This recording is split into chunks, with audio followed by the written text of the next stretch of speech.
Joining me now is Dr. Alister Martin, an emergency physician at Massachusetts General Hospital. He's also the founder of Vot-ER, a program that helps patients register to vote. Dr. Martin, great to have you with us. Thank you so much for joining us. Can you explain to us a little bit about how your program is working?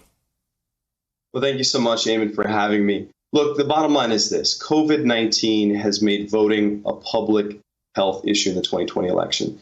And all around this country, healthcare providers see the impact of what is, quite frankly, dysfunctional healthcare system, quite frankly, a dysfunctional public health response to what is the worst pandemic we've ever seen or have seen in over a century.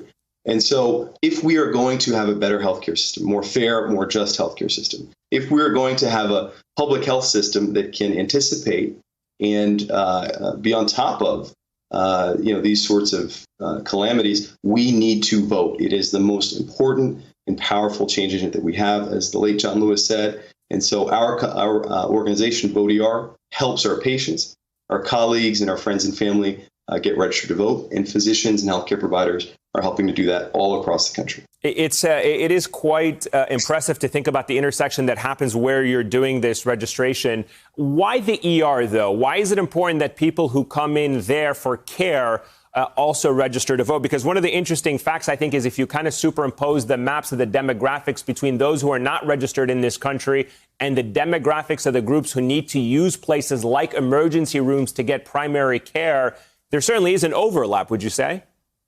That's exactly right. And look, Ayman, the facts are this. Millions and millions of people come into ERs every single day, and they don't have an emergency other than the emergency of not having a primary care doctor or the emergency of not having health insurance or being underinsured. And so when you look at the numbers or the folks who are demographically represented in, the marginalized by our healthcare system, it's the same exact folks that are not registered to vote. And so the question is, can we create a system that makes it optional if folks want to get registered while they're waiting in their primary care doctor's office or the ER, they're there with no emergency, or in community health centers? Tell us a little bit about the starting of this program. What motivated you to start the program? And do you have any plans to roll this out across the country at other hospitals? Where does that stand as of this morning? Yeah, it's a great question, Ayman. So, my background is that I worked in policy prior to going to emergency medicine training and learned the importance of electoral participation and the power of the vote. As I mentioned, the late John Lewis said, the vote is the most powerful change agent that we have in a democratic society. And so we see on a nightly basis as healthcare providers, as physicians, as nurses, as social workers, the brokenness of our healthcare system. We see the faces of failed healthcare policy, and they're not smiling.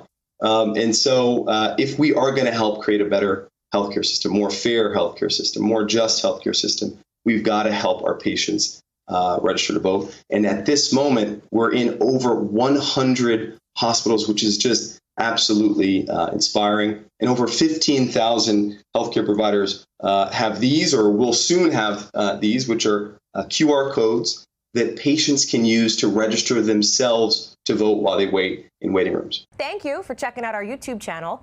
Why don't you subscribe? It's really easy. Just click on that button down there. And for more news from MSNBC, click on any of these videos here for the latest interviews and highlights. You can get more videos from MSNBC with our newsletters. Head over to msnbc.com/newsletters to sign up.